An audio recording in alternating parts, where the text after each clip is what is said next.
answer to the question, we'll have to go a little back. What happened to the communist movement in general? When I say communist movement, the movement after the publication of the Communist Manifesto in 1948, that's what I mean. The international communist movement, when we talk about international communist movement, it refers to the period from 1848 when the Communist Manifesto was published. It was actually prepared for, Communist Manifesto was prepared for Communist League by Marx and Engels, and the groups and the individuals who were the part of the Communist League later constituted the First International. At that time, the peculiarity of the time was that a lot of anarchist tendencies were there. There was no party concept at the time. No big organization concept was there. Actually, small groups, working-class groups, trade unions, labor clubs, and they all constitute a part of the Communist League. So, in interpretations and understanding, though they generally accepted the Communist Manifesto, in putting into practice, a lot of differences came up. We can say very sectarian positions came up, anarchic positions came up, and actually, as a result, many of these uprisings that took place at that time in Germany or other Western European countries, these diversions were reflected. And mostly in Paris Commune in 1871. You can say Paris Commune was the highest example of the workers' effort to capture political power at that time. It was a great event, but it was actually led by a lot of tendencies, comments on a lot of tendencies, including the anarchists, Bakunist and others. And so there was no consolidated organization leading it. It was the communards, but had different ideas, but they had a common platform, and the platform was great, excellent. So that is why it lasted only for less than 3 months. The communards provided a lot of insight into the revolution, capture political power, and what to do after the capture political power.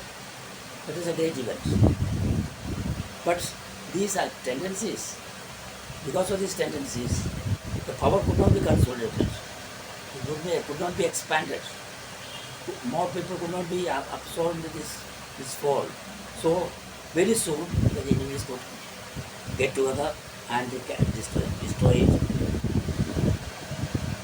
drowning the communards in blood. So we can say, taking examples from this thing, the First International was dissolved.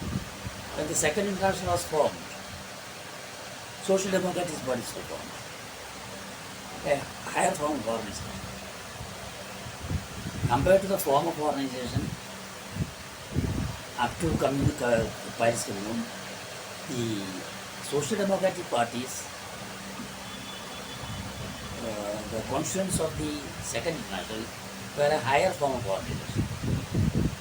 More democratic space was there, but centralization also was there. Democratization, centralization, both aspects were actually given sufficient space. And so, just at that time, many big movements, including the May Day movement and other movements came up. And still, the Social Democratic parties could not unite and concentrate their efforts when the First World War came. And the differences in addressing the problems thrown up by the First World War led to the dissolution or destruction of the Second International.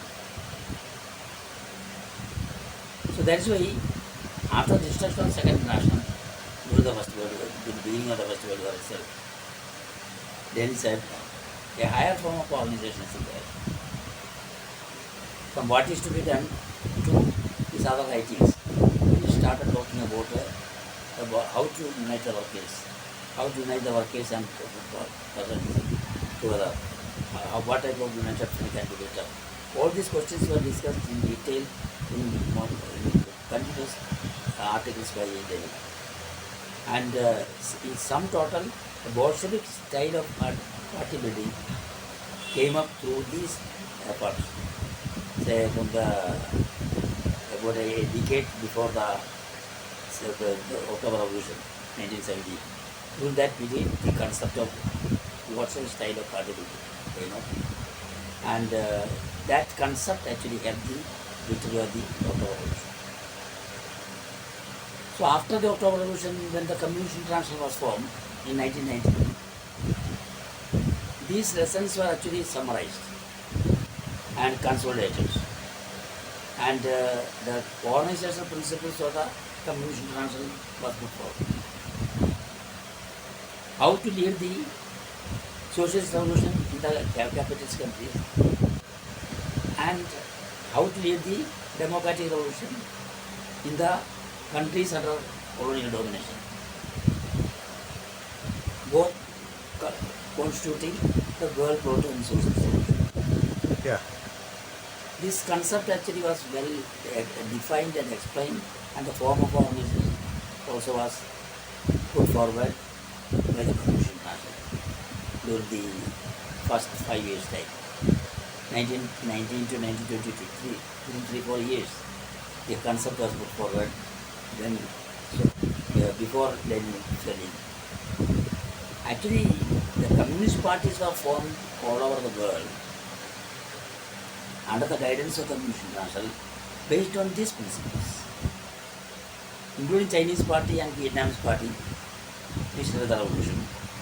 All these parties which led the revolution later were led by this, formed by organized under this concept. Bolshevik style of party building. There were variations, but the general concept was same. And the principle of democratic centralism and other questions were accepted. So we can see, even though after 1956, Soviet party took to revisionist path, degenerated. The Soviet party, which continued later as a capitalist party, or the other social democratic parties which followed the Soviet revisionist path, all had this organizational structure somewhat kept intact. And that's why they are still surviving in different parts of the country, different parts of the world. They are still surviving with the organizational principles. But it does not mean that with the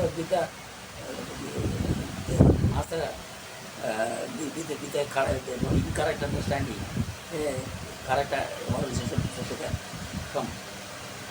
But even though the political organizational concept was wrong, the remnants of the Bolshevik concepts, kept the organizations alive. That's what I'm saying. But in the Great Debate documents put forward in 1963,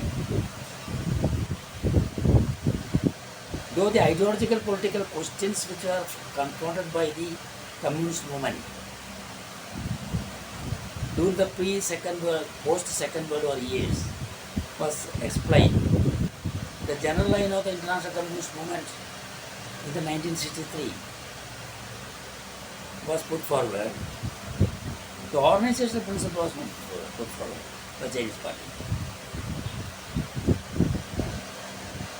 Not only the organizational principle was not put forward, at that time Chou Enlai wrote a document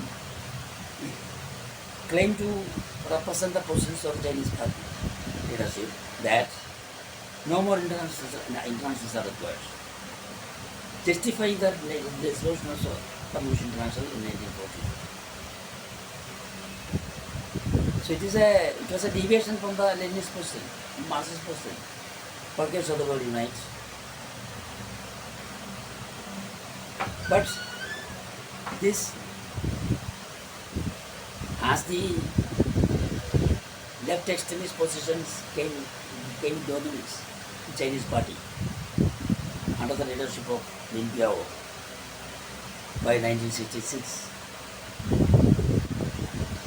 This anarchist tendency of rejecting the Bolshevik style of party building came dominance. Or even when the question of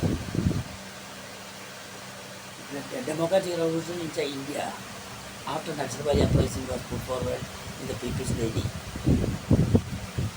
that is the spring thunder of India, though India was analyzed as semi-colonial, semi-feudal India, the path of revolution has protected people's war.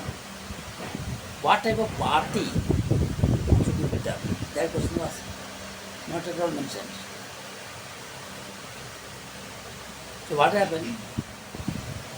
After though all over the world fighting against Soviet exhibitionism and other post-Marxist, post-colonial, post-modernist ideas, many parties came up. None of them could put forward even a semblance of a ideological correct concept about party building. This was one question which was being discussed. I remember when I reached Faraka Barrage project in 1968, after NAXALBARI uprising, and I got in touch with the governments working underground. At that time itself, this question was very much discussed. What type of party? Party is required. But what type of party? Debate was there. But there was no answer. What is the meaning of what type of parties? What type of party means what type of an organization has to be built up to lead the revolution. That is, what type of party should be built up to lead the revolution.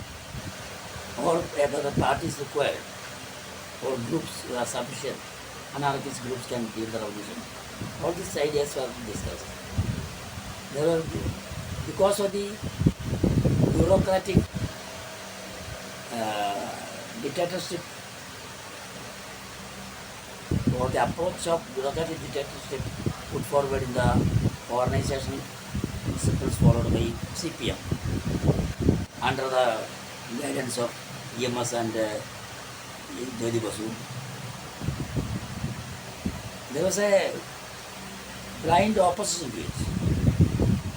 Anything centralized is wrong. There was a total opposition to centralization. And this actually led to the sectarian impulsions very much.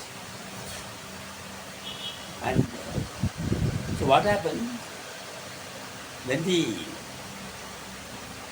People's Day editorial came and the semi-colonial, semi-feudal protected peoples or line was accepted by everybody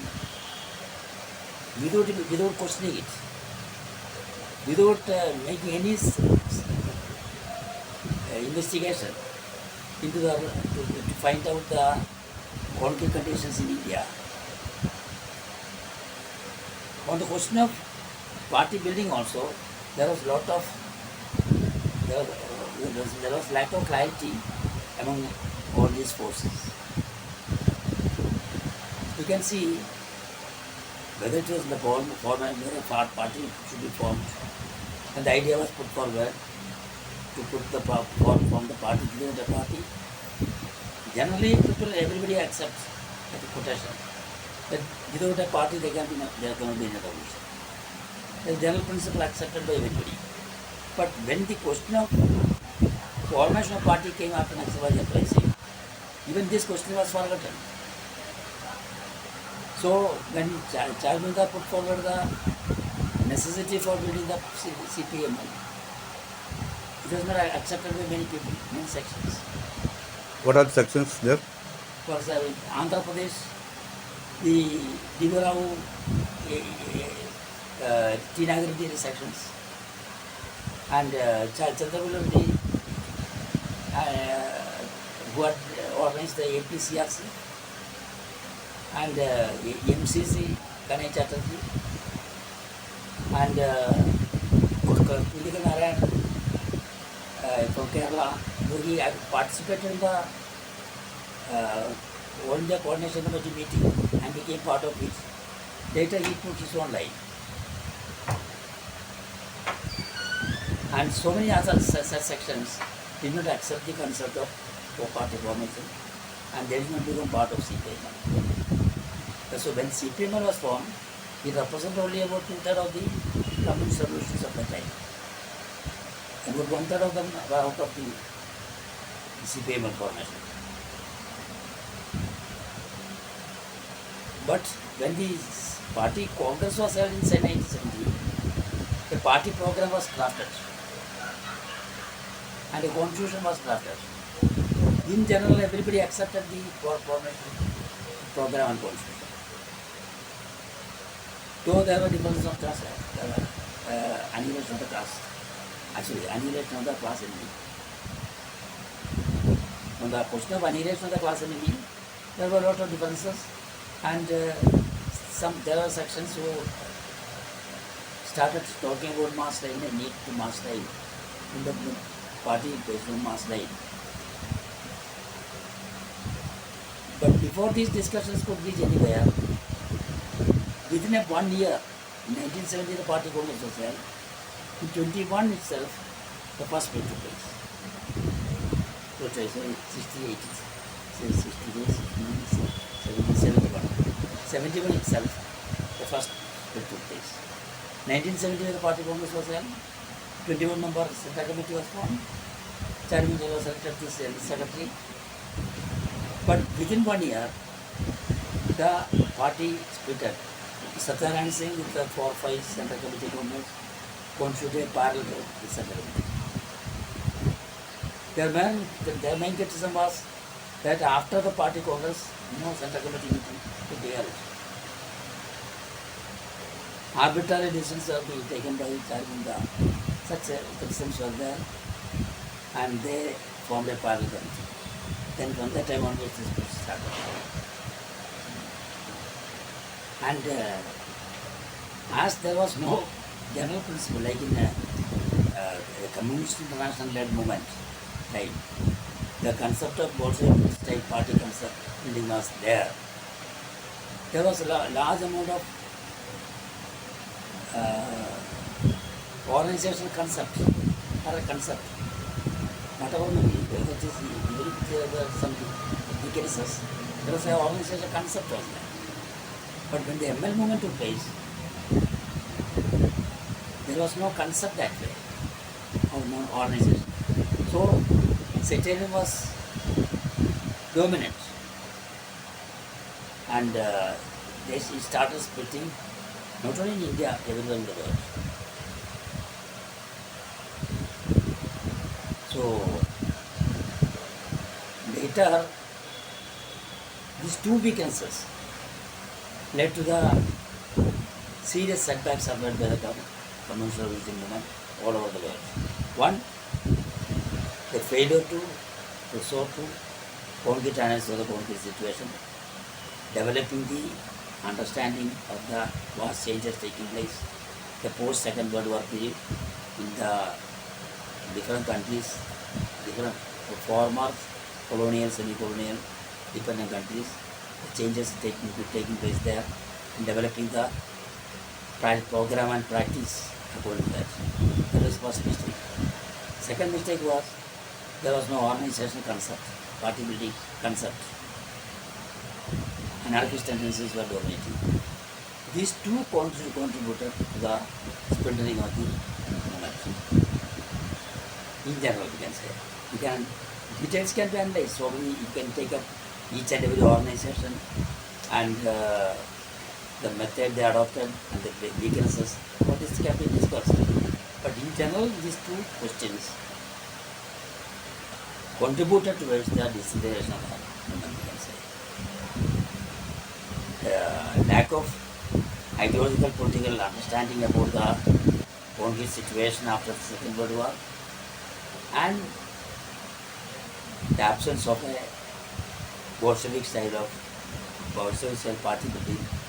These two contributed towards the disintegration of the women, we can say. Okay.